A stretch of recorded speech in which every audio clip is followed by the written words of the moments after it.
എല്ലാവർക്കും നമസ്കാരം.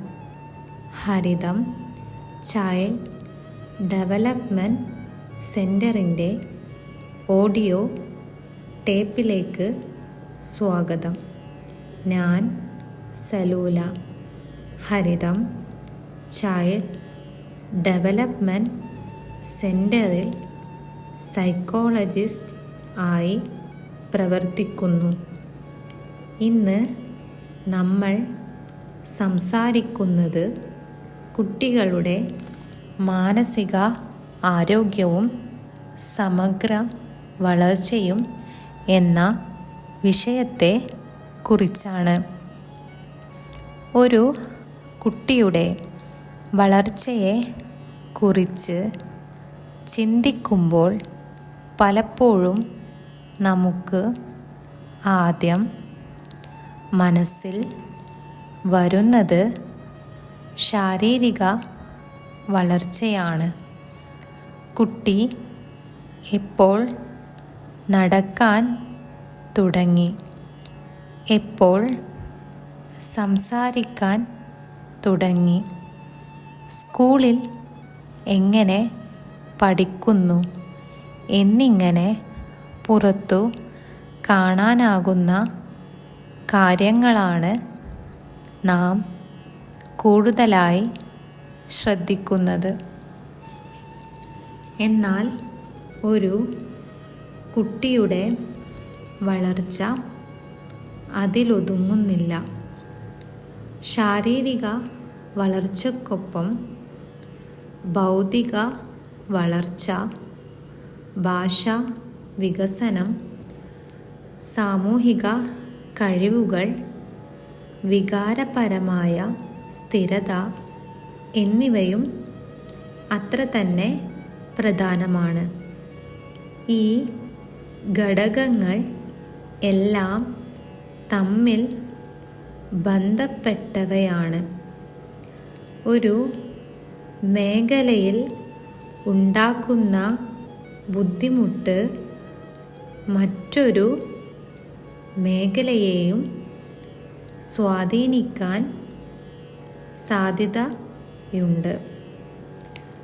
ജനനത്തിന് ശേഷം കുട്ടിയുടെ മസ്തിഷ്ക വികസനം അതിവേഗത്തിലാണ് നടക്കുന്നത്.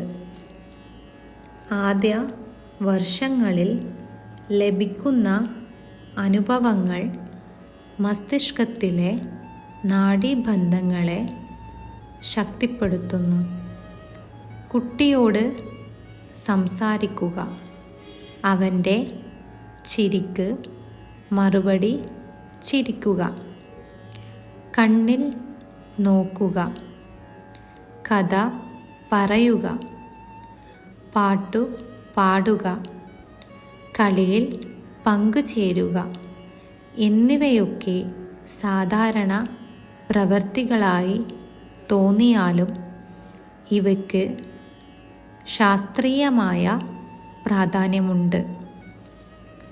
ഇവ കുട്ടിയുടെ ഭാഷാവികസനത്തെയും ചിന്താശേഷിയെയും സാമൂഹിക ഇടപെടൽ കഴിവിനെയും ശക്തിപ്പെടുത്തുന്നു. കുട്ടി ഒരു സുരക്ഷിതവും പ്രതികരണപരവുമായ അന്തരീക്ഷത്തിൽ വളരുമ്പോൾ അവൻ്റെ ആത്മവിശ്വാസവും അന്വേഷണാത്മകതയും വർദ്ധിക്കുന്നു. മാനസിക ആരോഗ്യം എന്നത് ഒരു കുട്ടിക്ക് മാനസിക രോഗമില്ല എന്നർത്ഥം മാത്രം അല്ല. അവന് തൻ്റെ വികാരങ്ങളെ തിരിച്ചറിയാനും അവയെ ആരോഗ്യകരമായി പ്രകടിപ്പിക്കാനും കഴിയണം.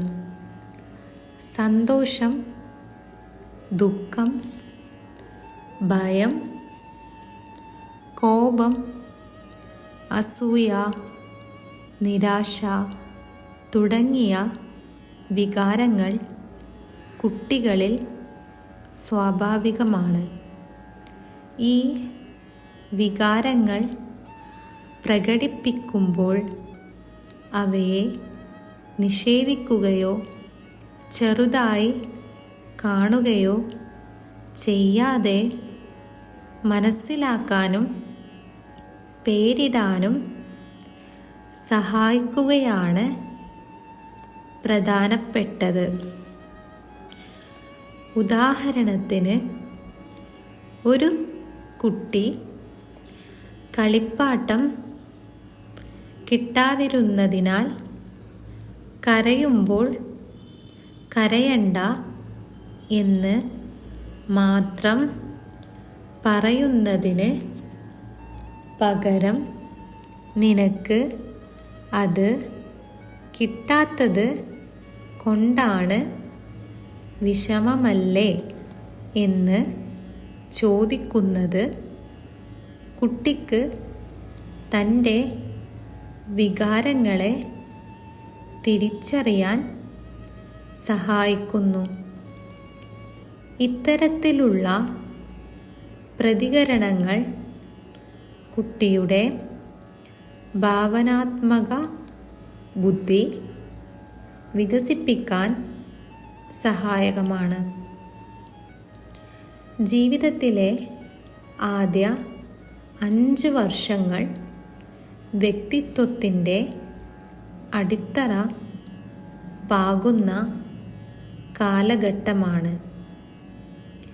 ഈ സമയത്ത് കുട്ടിക്ക് ലഭിക്കുന്ന സ്നേഹവും സുരക്ഷയും സ്ഥിരതയുള്ള പരിചരണവും അവൻ്റെ ഭാവി സാമൂഹിക ബന്ധങ്ങളെയും പഠന ശേഷിയെയും സ്വാധീനിക്കുന്നു. കുട്ടി കരയുമ്പോൾ പ്രതികരിക്കുന്ന പരിചരണക്കാരൻ കുട്ടിയുടെ ആവശ്യങ്ങൾ മനസ്സിലാക്കാൻ ശ്രമിക്കുന്ന മാതാപിതാക്കൾ സ്ഥിരതയുള്ള ദിനചര്യ എന്നിവ കുട്ടിക്ക് ലോകം വിശ്വസിക്കാവുന്നതാണെന്ന ബോധം നൽകുന്നു. ഈ സുരക്ഷിത ബന്ധം ആത്മവിശ്വാസത്തിൻ്റെയും സാമൂഹിക ഇടപെടലിൻ്റെയും അടിത്തറയായി പ്രവർത്തിക്കുന്നു. മാതാപിതാക്കളുടെ ആശയവിനിമയ രീതിക്ക് കുട്ടിയുടെ ആത്മമൂല്യബോധത്തിൽ വലിയ പങ്കുണ്ട്. നിരന്തരം താരതമ്യം ചെയ്യപ്പെടുന്ന കുട്ടിയിൽ ആത്മവിശ്വാസക്കുറവ് രൂപപ്പെടാം. നീ എന്തുകൊണ്ട് മറ്റുള്ളവരെ പോലെ അല്ല എന്ന ചോദ്യങ്ങൾ കുട്ടിയുടെ സ്വയം ബോധത്തെ ദോഷകരമായി ബാധിക്കും. അതിനു പകരം നീ ശ്രമിച്ചത് നല്ലതാണ്, ഇത് ബുദ്ധിമുട്ടായിരുന്നെങ്കിലും നീ ശ്രമിച്ചു എന്നിങ്ങനെ ശ്രമത്തെ അംഗീകരിക്കുന്ന പ്രതികരണങ്ങൾ കുട്ടിയിൽ വളർച്ചാഭിപ്രായം വളർത്തുന്നു. പരാജയം പഠനത്തിൻ്റെ ഭാഗമാണെന്ന് കുട്ടി മനസ്സിലാക്കുമ്പോൾ അവൻ കൂടുതൽ ആത്മവിശ്വാസത്തോടെ പുതിയ കാര്യങ്ങൾ പരീക്ഷിക്കാൻ തയ്യാറാകും. കുട്ടികളുടെ പെരുമാറ്റം നിയന്ത്രിക്കുന്നതിൽ ശിക്ഷയുടെ സ്വഭാവം ഏറെ പ്രധാനമാണ്. ശാരീരിക ശിക്ഷയും ഭീഷണിയും ചിലപ്പോൾ കുട്ടിയുടെ പെരുമാറ്റം താൽക്കാലികമായി മാറ്റിയേക്കാം. എന്നാൽ ദീർഘകാലത്തിൽ അത് ഭയം, ആശങ്ക, ആത്മവിശ്വാസക്കുറവ് എന്നിവയ്ക്ക് കാരണമാകാം. കുട്ടികൾക്ക് വ്യക്തമായ നിയമങ്ങളും സ്ഥിരതയുള്ള പരിധികളും ആവശ്യമാണ്.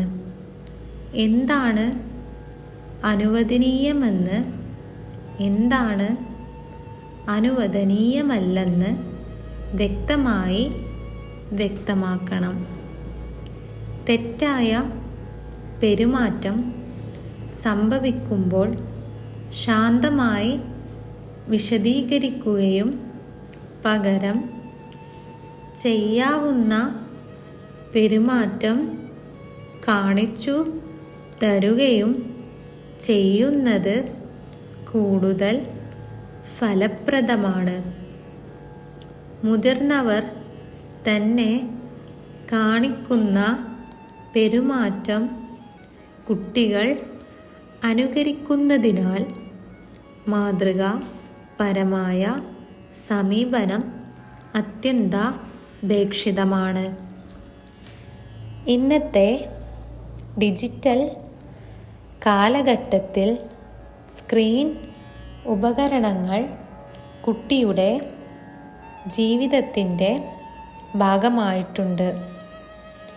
എന്നാൽ അമിതമായ സ്ക്രീൻ സമയം ശ്രദ്ധക്ഷമത കുറയുന്നതിനും ഉറക്കക്കുറവിനും സാമൂഹിക ഇടപെടലുകളുടെ കുറവിനും കാരണമാകാം.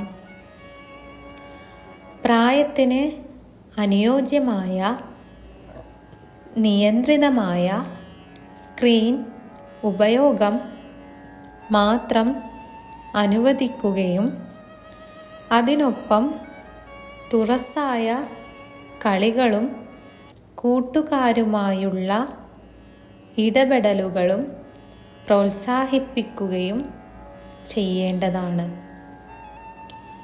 സ്വതന്ത്രമായ കളി കുട്ടികളുടെ സൃഷ്ടിപരമായ ചിന്തയും പ്രശ്നപരിഹാര ശേഷിയും വർദ്ധിക്കുന്നു. കുട്ടികളുടെ വളർച്ച ഓരോരുത്തർക്കും വ്യത്യസ്തമായിരിക്കും. ചിലർ വേഗത്തിൽ സംസാരിക്കുമ്പോൾ ചിലർക്ക് കൂടുതൽ സമയം എടുക്കാം. ചിലർ സാമൂഹികമായി കൂടുതൽ സജീവമായിരിക്കുമ്പോൾ ചിലർ ശാന്ത സ്വഭാവക്കാരായിരിക്കും. എന്നാൽ ചില ലക്ഷണങ്ങൾ ദീർഘകാലം തുടർന്നാൽ വിദഗ്ധൻ്റെ സഹായം തേടേണ്ടതായി വരാം. ഉദാഹരണത്തിന് സംസാര വൈകല്യം, കണ്ണിൽ നോട്ടം ഒഴിവാക്കൽ, പേരിൽ വിളിക്കുമ്പോൾ പ്രതികരിക്കാത്തത്, അത്യധികം കോപപ്രകടനം, സാമൂഹിക ഇടപെടലുകളിൽ സ്ഥിരമായ ബുദ്ധിമുട്ട് എന്നിവ ശ്രദ്ധിക്കേണ്ട ലക്ഷണങ്ങളാണ്. പ്രാരംഭ ഇടപെടൽ പല സാഹചര്യങ്ങളിലും മികച്ച ഫലങ്ങൾ നൽകുന്നു. കാരണം കുട്ടിയുടെ മസ്തിഷ്കം ചെറുപ്പത്തിൽ കൂടുതൽ രൂപാന്തരക്ഷമമാണ്. സ്കൂൾ ജീവിതവും കുട്ടിയുടെ മാനസിക ആരോഗ്യത്തിൽ നിർണായക പങ്കുവഹിക്കുന്നു. അധ്യാപകരുടെയും മാതാപിതാക്കളുടെയും സഹകരണം കുട്ടിയുടെ പഠനവും പെരുമാറ്റവും മനസ്സിലാക്കാൻ സഹായിക്കുന്നു. കുട്ടി സ്കൂളിൽ കാണിക്കുന്ന മാറ്റങ്ങൾ വീട്ടിലും പ്രതിഫലിക്കാം. അതിനാൽ തുറന്ന ആശയവിനിമയം അനിവാര്യമാണ്. കുട്ടിയുടെ ബുദ്ധിമുട്ടുകൾ കുറ്റപ്പെടുത്തലിലൂടെ അല്ല, മനസ്സിലാക്കലിലൂടെ സമീപിക്കുമ്പോൾ മികച്ച മാറ്റങ്ങൾ ഉണ്ടാകാൻ സാധ്യത കൂടുതലാണ്.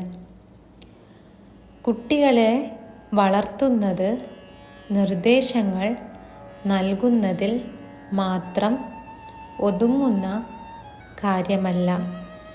അത് ബന്ധം നിർമ്മിക്കുന്ന പ്രക്രിയയാണ്. കുട്ടിയോട് ദിവസവും ചില നിമിഷങ്ങൾ മുഴുവൻ ശ്രദ്ധയോടെ സംസാരിക്കുക. അവൻ്റെ ചോദ്യങ്ങൾക്ക് മറുപടി നൽകുക. അവൻ്റെ ആശങ്കകൾ കേൾക്കുക എന്നിവ അവൻ്റെ മാനസികാരോഗ്യത്തെ ശക്തിപ്പെടുത്തുന്നു. കുട്ടിക്ക് തൻ്റെ അഭിപ്രായം വിലമതിക്കപ്പെടുന്നു എന്ന ബോധം ഉണ്ടാകുമ്പോൾ അവൻ ആത്മവിശ്വാസത്തോടെ വളരുന്നു. സ്നേഹം, സുരക്ഷ, വ്യക്തമായ പരിധികൾ, ആരോഗ്യകരമായ ആശയവിനിമയം, പ്രയോജിതമായ പ്രതീക്ഷകൾ ഇവയാണ് ആരോഗ്യകരമായ ബാല്യത്തിൻ്റെ അടിസ്ഥാനം. ഓരോ കുട്ടിയും വ്യത്യസ്തരാണ് എന്ന തിരിച്ചറിവ് നമുക്ക് ഉണ്ടായിരിക്കണം. താരതമ്യം ചെയ്യാതെ അവൻ്റെ വ്യക്തിഗത കഴിവുകളും താൽപ്പര്യങ്ങളും മനസ്സിലാക്കി പിന്തുണ നൽകുകയാണ് ഏറ്റവും പ്രധാനപ്പെട്ടത്. ഒരു കുട്ടിയുടെ ബാല്യം അവൻ്റെ ഭാവിയിലെ വ്യക്തിത്വത്തിൻ്റെയും സാമൂഹിക പങ്കിൻ്റെയും അടിത്തറയാണ്. നാം ഇന്ന് നൽകുന്ന പിന്തുണയും മനസ്സിലാക്കലും പ്രോത്സാഹനവും അവൻ്റെ നാളെയെ രൂപപ്പെടുത്തുന്നു. അതിനാൽ കുട്ടികളുടെ മാനസിക ആരോഗ്യത്തെ ഗൗരവമായി കാണുകയും ആവശ്യമായപ്പോൾ വിദഗ്ധരുടെ സഹായം തേടുകയും ചെയ്യുക എന്നത് നമ്മുടെ കൂട്ടായ ഉത്തരവാദിത്തമാണ്. കൂടുതൽ സംശയങ്ങൾക്ക് വേണ്ടി നമ്മളെ ബന്ധപ്പെടാവുന്നതാണ്. നന്ദി.